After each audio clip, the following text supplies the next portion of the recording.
Est-il possible que la richesse ne soit pas quelque chose que l'on poursuit, mais plutôt un état d'esprit que l'on accepte? Neville Goddard a dit « Être conscient d'être riche, c'est devenir riche.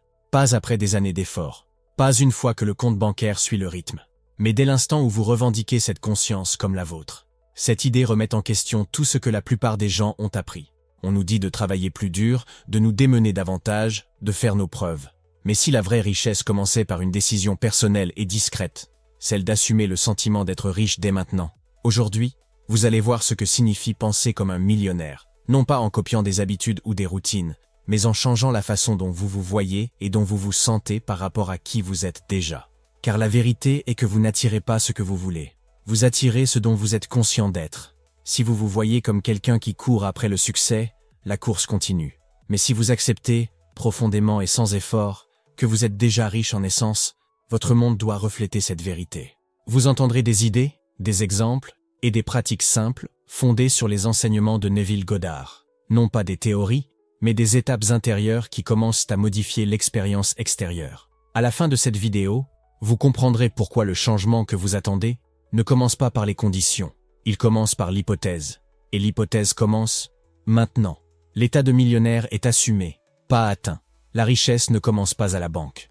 Elle commence dans la conscience. C'est l'une des vérités les plus puissantes et les plus mal comprises de Neville Goddard. Vous ne devenez pas riche en acquérant plus. Vous devenez riche en supposant que vous l'êtes déjà.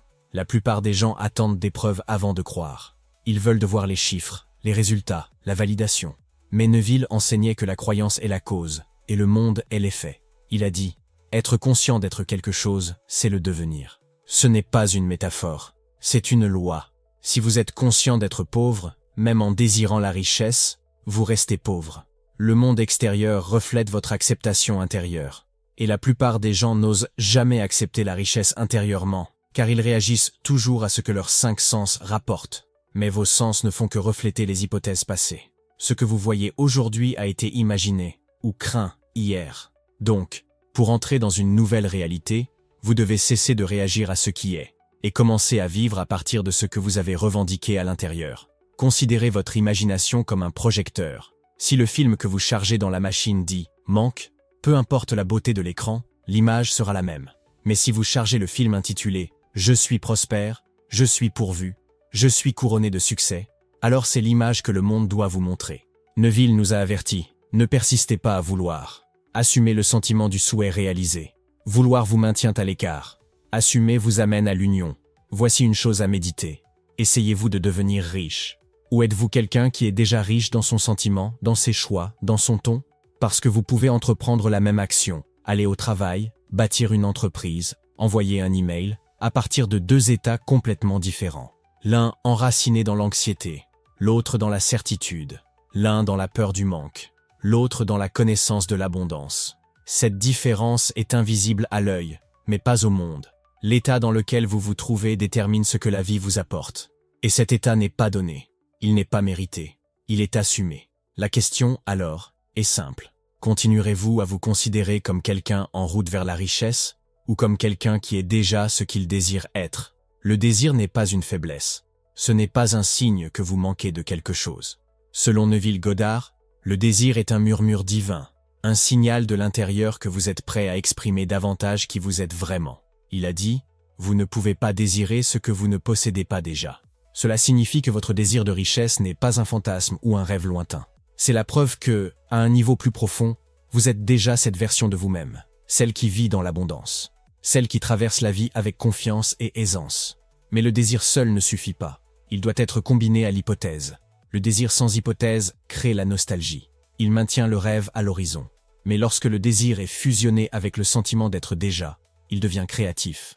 Il commence à façonner la réalité. Neville l'a dit clairement. Vous devez oser supposer que vous êtes ce que vous voulez être. Pas espérer, pas souhaiter, mais supposer. Il ne s'agit pas de répéter des phrases vides ou de faire semblant. Il s'agit de revendiquer votre désir intérieurement et de vous permettre de le ressentir comme vrai maintenant, pas plus tard. Pensez à une personne profondément amoureuse. Elle ne reste pas assise à espérer que son amour soit réel. Elle le ressent. Elle vit à partir de lui. Elle parle, bouge et pense en accord avec lui. Et ce sentiment façonne chacune de ses interactions. Il en va de même pour la richesse. Si vous croyez que vous êtes riche, Vous ne regardez plus l'argent avec peur. Vous ne parlez plus des factures avec tension. Vous ne vous rétrécissez plus lorsque des opportunités se présentent. Vous marchez, pensez et parlez à partir d'un lieu de suffisance. Ce sentiment, ce changement, est ce qui ouvre la voie à ce que Neville appelait le pont des incidents. Un déroulement naturel des événements qui vous mène à la vie même que vous avez imaginée. Mais sans hypothèse, le désir vacille. Il devient un avenir que vous continuez de repousser devant vous. Avec l'hypothèse, vous l'amenez dans le présent. Vous l'occupez maintenant. Vous le portez comme un vêtement. Alors, demandez-vous, qu'est-ce qui changerait dans votre posture, votre ton, vos choix, si vous viviez déjà la vie que vous désirez? Et pouvez-vous vous permettre de ressentir cela, même juste un instant, avant qu'il n'y ait de preuve? C'est là que la création commence. Pas avec la preuve, mais avec la permission. Pas à l'extérieur, mais à l'intérieur. La foi. Un mot souvent utilisé, mais rarement compris. Pour beaucoup, la foi est liée à la religion, ou à un optimisme vague, une sorte d'espoir passif que les choses pourraient s'arranger. Mais lorsque Neville Goddard parle de foi, il parle de quelque chose de très spécifique, quelque chose de bien plus pratique et de bien plus puissant. Il définit la foi non pas comme la croyance en quelque chose que vous ne pouvez pas voir, mais comme la loyauté envers cette réalité invisible, jusqu'à ce qu'elle devienne la seule réalité que vous connaissez. C'est crucial, parce que dans les enseignements de Neville, l'invisible n'est pas inférieur au visible. Il est primaire. Le monde visible, le monde des objets, des événements, des circonstances, est le reflet retardé de ce qui a déjà été accepté comme vrai dans la conscience. Votre monde intérieur mène, votre monde extérieur suit. Donc, avoir la foi, c'est rester fidèle à la vérité que vous avez revendiquée intérieurement, même lorsque vos sens crient le contraire. Neville a écrit « La foi est la substance des choses espérées, la preuve des choses qu'on ne voit pas ». Cette citation vient de l'écriture, mais il ne l'a pas interprétée religieusement. Il l'a interprétée psychologiquement. La substance est votre hypothèse interne. La preuve est le sentiment, pas encore visible, mais déjà réel en vous. Rendons cela concret. Imaginez quelqu'un qui veut être riche, vraiment riche. Il a décidé d'assumer l'état d'être millionnaire. Il a visualisé, il l'a ressenti comme réel. Il a même commencé à changer sa façon de parler, de marcher et de penser. Mais quelques jours plus tard, une dépense imprévue arrive. La voiture tombe en panne. Une facture arrive à échéance. Le compte d'épargne semble bas. Maintenant, que se passe-t-il? L'ancien moi veut réagir, paniquer, se plaindre, se replier dans l'identité du manque. Mais c'est le moment où la foi est testée, non pas en punition, mais en opportunité. Serez-vous loyal à l'état que vous avez assumé? Ou l'abandonnerez-vous dès que le monde extérieur le contredira? La foi ne concerne pas les apparences. Il s'agit de rester dans l'état du souhait réalisé, même lorsqu'aucun signe visible n'existe. Cela ne signifie pas que vous ignorez le monde. Cela signifie que vous ne laissez pas le monde déterminer qui vous êtes. Pour reprendre les mots de Neville, votre hypothèse, si vous y persistez, se transformera en fait. Cette phrase, se transformera en fait, est vitale. Elle signifie que ce qui est actuellement invisible, émotionnel, imaginé, prendra forme et se façonnera dans le monde physique si vous y restez loyal. C'est pourquoi tant de gens ont du mal avec la manifestation. Ils assument un nouvel état, ils le ressentent brièvement, mais dès que quelque chose tourne mal, ils l'abandonnent. Ils vérifient que le compte bancaire et disent « ça n'a pas marché ». Mais c'est comme planter une graine et la déterrer le lendemain pour voir si elle germe. Le sol du subconscient ne répond pas au doute. Il répond au sentiment, un sentiment cohérent et répété. C'est ça la foi. C'est la loyauté émotionnelle envers la réalité intérieure que vous avez choisie. Et ce n'est pas un espoir aveugle. C'est intelligent. C'est délibéré. Vous n'ignorez pas les circonstances, vous les réinterprétez à travers le prisme de votre nouvelle identité. Lorsque Neville enseignait sur Jésus, il n'enseignait pas sur un homme. Il enseignait sur un état de conscience. Il a dit que le Christ était l'imagination éveillée, et la foi était le pouvoir de rester dans cet état, peu importe ce que le monde montrait. Donc, si vous dites « je suis riche », et que vous le ressentez vraiment, alors vivez à partir de cela, même lorsque votre monde extérieur ne l'a pas encore confirmé, vous vivez selon la loi de la foi. Utilisons une métaphore. Considérez votre monde intérieur comme un thermostat, et votre monde extérieur comme la température de la pièce. Si le thermostat est réglé sur 22 degrés Celsius, mais que la pièce est encore à 18, le système de chauffage se met en marche. Le thermostat ne doute pas de lui-même. Il ne panique pas et ne dit pas « ça ne marche pas ». Il sait que la pièce va se réchauffer pour atteindre le réglage. Votre état assumé est ce thermostat. Lorsque vous vous réglez intérieurement sur la richesse, le succès ou la paix, vous devez rester à ce réglage. Vous n'avez pas à contrôler comment ou quand. Vous n'avez pas à courir après les conditions. Vous maintenez simplement votre température interne, et l'environnement extérieur doit s'ajuster, par la loi. La foi, c'est refuser de baisser votre réglage juste parce que la pièce ne s'est pas encore réchauffée. Neville a offert de nombreux outils pratiques pour cultiver ce genre de loyauté. L'un d'eux est le discours intérieur. Remarquez ce que vous vous dites. Répétez-vous des problèmes ou confirmez-vous votre état. Un autre est l'imagination avant de dormir. Chaque soir, ressentez l'état du souhait réalisé, non pas comme un fantasme, mais comme un fait. Non pas comme quelque chose que vous essayez de faire arriver, mais comme quelque chose qui est déjà, et vous ne faites que vous en souvenir. Et peut-être que la pratique la plus subtile est la conscience de soi. Tout au long de la journée, vérifiez. Est-ce que je réagis aux apparences, ou est-ce que je réponds à partir de mon identité choisie? Cette fidélité tranquille, ce refus de retomber dans le doute, est la substance de la foi. Pour le monde, cela peut sembler rien. Mais dans la conscience, c'est tout. C'est la création, c'est l'alignement. Et c'est le plus grand investissement que vous puissiez faire, car il ne rapporte pas d'intérêt, mais la réalité. La foi n'est pas un sentiment que vous attendez d'avoir. C'est une décision que vous prenez encore et encore. Une décision de croire en l'invisible parce que vous l'avez vu, parce que vous l'avez ressenti, parce que vous l'avez créé à l'intérieur. Vous n'attendez pas de signe. Vous êtes le signe. Dès l'instant où vous choisissez de croire, le changement a déjà commencé. Alors, demandez-vous maintenant, à quoi êtes-vous vraiment loyal?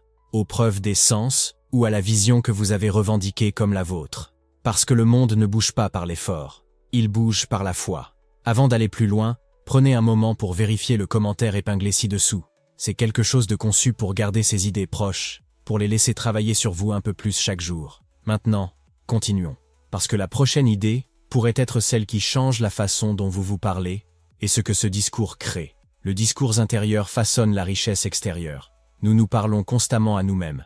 Même dans le silence, il y a toujours une conversation qui se déroule à l'intérieur. Ce dialogue peut être silencieux, mais il n'est jamais passif. Il façonne votre humeur, vos attentes, vos hypothèses, et finalement, votre réalité. Neville Goddard accordait une énorme importance à ce qu'il appelait le discours intérieur. Il a dit « Vos conversations intérieures sont bien plus importantes que vos conversations extérieures. Elles sont les causes des circonstances de votre vie. » Cela signifie que ce que vous vous murmurez à vous-même lorsque personne n'écoute est bien plus influent que ce que vous dites à voix haute.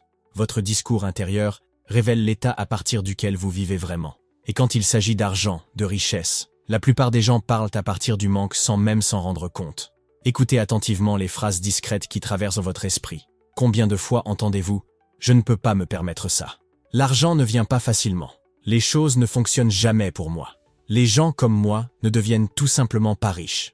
Ce ne sont pas que des pensées passagères. Ce sont des affirmations inconscientes, des déclarations que votre subconscient reçoit comme des instructions. Si elles sont répétées assez souvent, elles forment une atmosphère mentale, un état. Et cet état doit se refléter dans votre monde extérieur. Maintenant, comparez cela avec le discours intérieur de quelqu'un qui vit dans l'hypothèse de la richesse. Leurs pensées sont sans effort, calmes, sûres. Elles peuvent ressembler à « l'argent afflue vers moi de manières attendues et inattendues. Je suis toujours soutenu. L'abondance est mon état naturel. Il y en a plus qu'assez. » Il ne s'agit pas de vous forcer à dire des choses auxquelles vous ne croyez pas. Il s'agit de reconnaître que les croyances naissent de la répétition, surtout lorsqu'elles sont liées aux sentiments. Neville enseignait que chaque fois que nous répétons une phrase intérieurement, avec émotion, nous plantons une graine dans le subconscient. Et comme toute graine, elle pousse selon sa nature. Si vous plantez des mots de pénurie, vous récoltez la pénurie. Si vous plantez des mots de suffisance, vous récoltez la richesse. Il enseignait également que le discours intérieur révèle vos hypothèses plus clairement que vos affirmations. Vous pouvez dire à voix haute « Je suis abondant ». Mais si votre discours intérieur le contredit, si vous pensez « ça ne durera pas » ou « je n'en ai toujours pas assez », alors c'est le discours intérieur qui gagne. Parce que c'est le véritable lieu de résidence de votre conscience. Neville a dit un jour « le monde est vous-même projeté à l'extérieur ». Cela inclut non seulement ce que vous croyez consciemment, mais aussi le script silencieux que vous répétez chaque jour. Considérez le discours intérieur comme une sorte de scénariste dans les coulisses de votre vie. Il crée le ton, le thème, la direction de l'histoire. Et alors que la plupart des gens essaient de changer la scène, les accessoires, les personnages, les scènes, ils oublient de changer le script. Ainsi, la même histoire se déroule encore et encore, juste avec des détails différents. Vous pourriez changer d'emploi, déménager dans une autre ville, changer de relation, ou essayer une nouvelle méthode. Mais si le script intérieur dit « je n'en ai jamais assez », cette scène se répétera. Parce que la conversation intérieure prend toujours les devants. Alors, que pouvez-vous faire? Tout d'abord, prenez conscience. Pas dans le jugement, mais dans l'observation. Remarquez le ton de votre voix intérieure. Est-il précipité, anxieux, limité, ou est-il calme, confiant et complet? Deuxièmement, commencez à réviser. Pas de manière spectaculaire, mais en douceur. Remplacez des phrases comme « Je n'ai pas les moyens de m'offrir ça » par « Ce n'est pas une priorité pour le moment, mais je suis libre de choisir ». Remplacez « Je n'en ai jamais assez » par « Je suis toujours pourvu de ce dont j'ai besoin, de manière que je peux voir, et de manière que je ne peux pas encore voir ». Ce ne sont pas des astuces. Ce n'est pas de la pensée positive pour le simple confort. Ce sont des recalibrages de conscience. Chaque phrase révisée est une nouvelle graine. Chaque nouvelle graine, une nouvelle récolte potentielle. Troisièmement, parlez-vous comme la personne que vous voulez être, comme si vous l'étiez déjà. Neville a souligné, encore et encore, que vous devez penser à partir de l'état, et non à propos de l'état. Alors, si vous étiez déjà riche, comment votre discours intérieur changerait-il? Vous ne paniqueriez pas à cause des dépenses. Vous ne vous critiqueriez pas pour avoir acheté un café. Vous ne rejoueriez pas de vieilles histoires d'échecs. Vous diriez probablement « J'ai toujours ce dont j'ai besoin. Les opportunités sont attirées par moi. J'aime la facilité que je ressens maintenant. Il est sûr d'avoir plus qu'assez. » Ce genre de discours, répété au fil du temps et soutenu par le sentiment, devient automatique. Et une fois qu'il devient automatique, il devient créatif. Parce que le subconscient, qui répond à la répétition, à l'émotion et à l'identité, est toujours à l'écoute. Il ne juge pas, il ne discute pas, il accepte ce qui lui est imprimé avec constance. Votre discours intérieur est le pinceau qui peint l'image que votre vie extérieure doit refléter. Neville était clair. Changez votre conception de vous-même et vous changerez automatiquement le monde dans lequel vous vivez. Le discours intérieur est la façon dont cette nouvelle conception est maintenue. Sans lui, vous retombez dans l'ancien moi. Avec lui, vous restez enraciné dans le nouvel état, l'état de richesse, de liberté, de suffisance. Alors maintenant, demandez-vous, qu'est-ce que j'ai répété dans l'intimité de mon esprit? Et qui deviendrais-je si je choisissais une nouvelle conversation? Une conversation qui parle de la réalité que je veux, et non de celle que je crains. Parce que lorsque votre monde intérieur parle de richesse avec confiance, le monde extérieur écoute. Et il répond toujours. L'imagination est la réalité. Il n'y a pas d'idée plus centrale dans l'œuvre de Neville Goddard que celle-ci. L'imagination crée la réalité. Pas symboliquement, pas occasionnellement, mais toujours. Ce n'est pas l'imagination de la fantaisie ou de la fiction. Ce n'est pas la rêverie ou le vœu pieux. Neville se réfère à l'imagination comme l'acte spirituel de la création, la faculté par laquelle nous formons et maintenons les réalités que nous vivons. Il a écrit « L'homme est toute imagination, et Dieu est l'homme, et existe en nous et nous en lui. Le corps éternel de l'homme est l'imagination. » Cela peut sembler poétique, mais c'est profondément pratique. Neville nous dit que l'imagination n'est pas quelque chose que nous utilisons, c'est ce que nous sommes. Notre réalité, des relations à l'argent, à la santé, découle de ce que nous imaginons de manière persistante comme étant vrai. L'imagination est le ventre de la création. Et ce que nous acceptons comme vrai dans l'imagination sera rendu visible avec le temps. La personne moyenne vit en réaction aux apparences. Elle utilise l'imagination pour échapper à la réalité, au lieu de réaliser que l'imagination est la réalité. Le monde ne nous arrive pas. Il se produit à travers nous, façonné par les scènes intérieures que nous jouons et les sentiments que nous répétons. Neville enseignait que si vous voulez changer votre vie, vous devez d'abord changer l'activité imaginaire qui la sous-tend. C'est là que naît chaque résultat. Alors, qu'est-ce que cela signifie pour la richesse? Cela signifie que la richesse n'est pas atteinte par l'action seule. Elle doit d'abord être acceptée dans l'imagination. Vous devez vivre intérieurement comme si vous étiez déjà la personne qui la possède. Ce n'est pas de l'illusion, c'est de la création consciente. Considérez ceci. Chaque fois que vous vous imaginez en manque, en difficulté, ayant besoin de prouver quelque chose, vous renforcez l'identité même qui retarde la richesse. Mais au moment où vous imaginez, non pas comme un vœu pieux, mais avec sentiment et acceptation, que vous vivez maintenant de l'abondance, quelque chose change. Vous êtes entré dans l'état d'être à partir duquel la richesse coule sans effort. Neville soulignait souvent le pouvoir de la scène imaginaire. Il a dit « Construisez un événement que vous croyez rencontrer après la réalisation de votre désir. Puis, intériorisez-le. » Il a donné l'exemple d'un homme qui s'imaginait serrer la main d'un ami qui le félicitait pour son succès. Cet acte imaginaire unique, répété chaque soir, a conduit à de vraies promotions, de nouveaux revenus et un respect accru. Le monde n'a pas causé le changement. Le monde l'a reflété. L'imagination n'est pas seulement visuelle, elle implique tous les sens. Lorsque vous imaginez la richesse, vous devez vous demander quel est le son de la richesse? Quelle est la sensation de la richesse? Quelles émotions surgissent lorsque je sais que c'est fait? Neville disait que l'imagination doit être vécue comme si elle se produisait maintenant.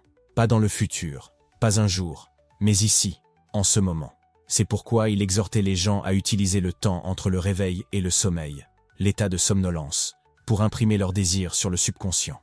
Parce que dans cet état, l'esprit critique se détend, et l'expérience imaginée est acceptée comme une réalité. Lorsque vous imaginez correctement, vous ne faites pas semblant. Vous vous souvenez. Vous tirez le futur dans le présent, en le ressentant comme réel maintenant. Soyons clairs. Il ne s'agit pas de visualiser une pile d'argent sur une table. Il s'agit de s'identifier à l'état de richesse, la version de vous qui vit déjà dans la facilité, la confiance et la sécurité. Cette version de vous existe déjà. Et grâce à l'imagination, vous commencez à fusionner avec elle. Neville utilisait l'expression « penser à partir de » au lieu de « penser à propos de ». C'est subtil mais important. Penser à propos de la richesse, c'est la garder à distance. Penser à partir de la richesse, c'est l'accepter comme votre réalité actuelle. Cette différence détermine tout. Et l'imagination ne s'arrête pas à la scène. Elle doit être soutenue par le sentiment. Il a écrit « Ce n'est pas ce que vous voulez que vous attirez. Vous attirez ce que vous croyez être vrai. » La croyance doit donc être portée par l'émotion. Vous ne pouvez pas simplement dire « je suis riche » et vous sentir pauvre. Le subconscient écoute le sentiment, pas les mots. Qu'est-ce que cela fait d'être vraiment libre avec l'argent? Qu'est-ce que cela fait d'avoir des choix, de donner sans crainte, de se déplacer dans le monde sans surveiller chaque dépense? Ce sentiment, s'il est entretenu sincèrement, constamment et avec amour, commence à écraser les anciens scénarios. Et alors le monde extérieur commence à se réorganiser. De nouvelles opportunités apparaissent. Les ressources affluent. Les gens réagissent différemment. Mais tout commence par le monde intérieur. Et tout commence par l'imagination. La question n'est jamais de savoir si vous imaginez. Vous imaginez toujours. La question est, quelle réalité imaginez-vous en ce moment? Et correspond-elle à la vie que vous dites vouloir? Si ce n'est pas le cas, changez-la. Pas avec force, mais avec foi. Pas avec effort, mais avec sentiment. Et pas dans le futur, mais maintenant. Parce que l'imagination n'attend pas la permission. C'est le pouvoir qui façonne tout. Utilisez-la à bon escient, et utilisez-la comme le millionnaire que vous êtes déjà. La persistance dans l'hypothèse est l'ingrédient secret. Une fois qu'un nouvel état est supposé, qu'il s'agisse de l'état de richesse, de succès ou de liberté, la seule exigence est d'y persister. Pas occasionnellement, pas quand c'est pratique, mais constamment, tranquillement et fidèlement. C'est la partie que la plupart des gens sous-estiment. Neville Goddard enseignait que le vrai secret n'est pas d'imaginer une seule fois, mais de rester dans le sentiment du vœu exaucé, assez longtemps pour que la réalité se conforme. Il a écrit « Si vous ne vous imaginez pas autrement que ce que vous êtes, alors vous restez tel que vous êtes. Ce n'est pas le désir qui apporte des résultats. Ce n'est pas le tableau de visualisation ou le discours de motivation. C'est la persistance, le maintien tranquille et constant de la fin que vous avez choisi, quelles que soient les apparences, quels que soient les retards, quelles que soient les fluctuations émotionnelles. Le monde extérieur essaiera de vous tenter. Il offrira des preuves contraires. Un paiement sera en retard. Un client annulera. Une baisse financière arrivera. Et dans ces moments, l'ancien moi se lèvera, offrant ses réactions habituelles. Inquiétude, doute, frustration. Mais c'est exactement là que vous devez rester ferme. La persistance est la décision de rester fidèle à la nouvelle identité, même lorsque l'ancienne supplie d'être réactivée. C'est la voix intérieure qui dit « Je suis toujours celui que j'ai choisi d'être », même lorsque les sens présentent un rapport opposé. Neville utilisait l'expression « demeurer dans la fin ». Cela signifie « rester si loyal envers le résultat que vous avez imaginé, que vous ne pouvez pas en être ébranlé par des circonstances temporaires. » Pensez à un sculpteur avec un bloc de marbre. La vision est déjà dans son esprit. Chaque éclat, chaque coup de marteau est guidé par cette image. Il n'est pas influencé par la forme actuelle de la pierre. Il persiste, car la forme finale est déjà réelle pour lui. La même chose est vraie dans la conscience. Lorsque vous avez supposé la richesse, vous devez continuer à ressentir à partir de cet endroit, à penser à partir de lui, à parler à partir de lui, à agir à partir de lui, même si rien à l'extérieur ne semble encore le refléter. La persistance est le vote silencieux que vous exprimez encore et encore. C'est qui je suis maintenant. Sans persistance, l'hypothèse reste un vœu. Avec la persistance, elle devient loi. Neville a donné d'innombrables exemples de personnes qui ont changé leur vie grâce à l'hypothèse. Pas du jour au lendemain, mais au fil du temps, en revenant au sentiment encore et encore, quels que soient les obstacles. Un homme s'imaginait employé dans l'emploi de ses rêves. Chaque soir avant de s'endormir, il se sentait serrer des mains, entendre des félicitations et entrer dans le bâtiment. Les semaines passèrent sans changement visible. Mais il resta fidèle. Il n'a pas supplié. Il ne s'est pas plaint. Il a persisté. Finalement, un ancien collègue a appelé de nulle part avec une opportunité. Non seulement il a été embauché, mais l'emploi correspondait aux détails exacts qu'il avait imaginés. Il ne l'a pas poursuivi. Il est venu grâce à la persistance dans la réalité intérieure. La persistance n'est pas un travail acharné au sens traditionnel du terme.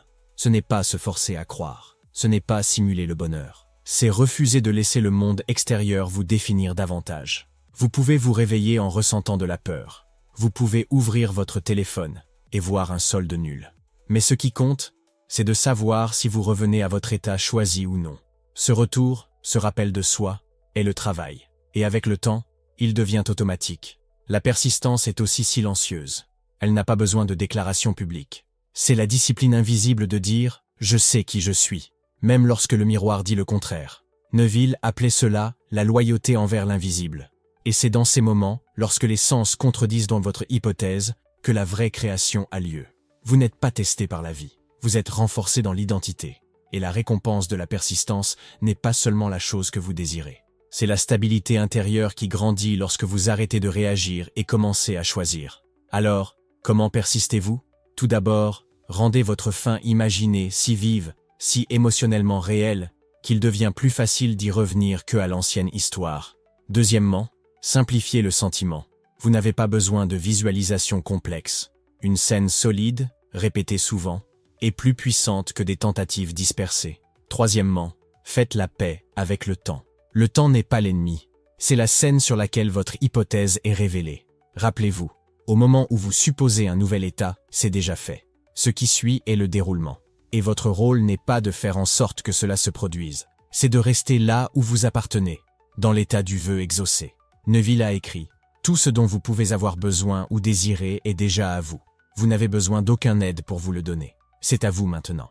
Mais pour le recevoir, vous devez y rester. Vous devez rester. Vous devez persister. Parce que le monde ne se plie pas à celui qui souhaite, mais à celui qui ne bougera pas de sa vérité. Le subconscient est le sol de la richesse. » Neville Goddard enseignait que le subconscient n'est pas seulement une partie passive de nous. C'est le pouvoir créatif derrière tout ce que nous vivons. Il a écrit « Le subconscient accepte comme vrai ce que vous ressentez comme vrai. Cela signifie que votre vie extérieure n'est pas façonnée par ce que vous dites vouloir, mais par ce que vous ressentez et acceptez constamment comme réel. Le subconscient ne discute pas, il ne pèse pas les preuves. Il reçoit des impressions émotionnelles et répond en créant des circonstances qui les reflètent. Considérez-le comme un sol fertile. Tout ce que vous plantez par le sentiment, la répétition et l'hypothèse, il poussera. Si vous le nourrissez de la peur du manque, il produit plus de manque. Si vous l'imprégnez de la facilité et de la certitude de la richesse, il doit le mettre en forme. C'est pourquoi Neville a souligné le temps avant le sommeil. Dans ces moments de somnolence, l'esprit conscient se détend et le subconscient devient plus ouvert. Tout sentiment que vous emportez dans le sommeil, qu'il s'agisse d'anxiété ou d'abondance, devient votre instruction au moi profond. Il conseillait de choisir une seule scène qui implique que votre désir est exaucé. Ressentez-le naturellement et laissez-le vous conduire au repos. Le subconscient l'acceptera comme un fait et commencera à façonner la réalité en conséquence. Vous n'avez pas besoin de forcer la croyance. Vous avez seulement besoin de persister à ressentir la vérité de votre désir, doucement, constamment, sans contradiction. Ce que vous vivez aujourd'hui est le résultat d'hypothèses passées. Mais au moment où vous ressentez consciemment une nouvelle vérité, la graine est plantée. Et une fois plantée, le subconscient prend le relais, avec précision, avec puissance et avec une loyauté absolue envers votre état intérieur. Pensez à partir de la richesse, et le monde doit suivre. La richesse n'est pas quelque chose que vous poursuivez. C'est un état que vous supposez, tranquillement, délibérément et constamment. Neville Goddard enseignait que votre vie reflète votre concept de vous-même. Pas ce que vous voulez, mais ce dont vous êtes conscient d'être. Lorsque vous pensez à partir de la richesse, et non à propos de la richesse, vous commencez à vous déplacer en alignement avec elle. Et le monde doit suivre. Il a dit, être conscient d'être quelque chose, c'est le devenir. Cela inclut l'argent, la liberté, la facilité. Cela ne se produit pas par la force. Cela se produit en demeurant dans le sentiment du vœu exaucé, en parlant à partir de lui, en agissant à partir de lui et en y revenant chaque fois que la vie vous tente de revenir à l'ancienne histoire. Vous avez vu comment le discours intérieur, l'imagination, la foi et la persistance ne sont pas des concepts abstraits, ce sont des outils créatifs. Des outils qui fonctionnent toujours, que vous les utilisiez intentionnellement ou non. Le monde extérieur est un reflet retardé. Changez la cause, votre état, et l'effet se prendra en charge de lui-même. Alors la question n'est pas comment y arriver. La question est, suis-je prêt à accepter que je le suis déjà? Ce changement est le début de tout. Et si vous avez ressenti ce changement pendant cette vidéo, même pour un instant, il y a quelque chose qui vous attend.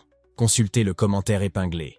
Comme Neville vous le rappellerait, osez croire à la réalité de votre hypothèse et regardez le monde jouer son rôle. Le script a déjà été écrit. Maintenant, vivez à partir de lui.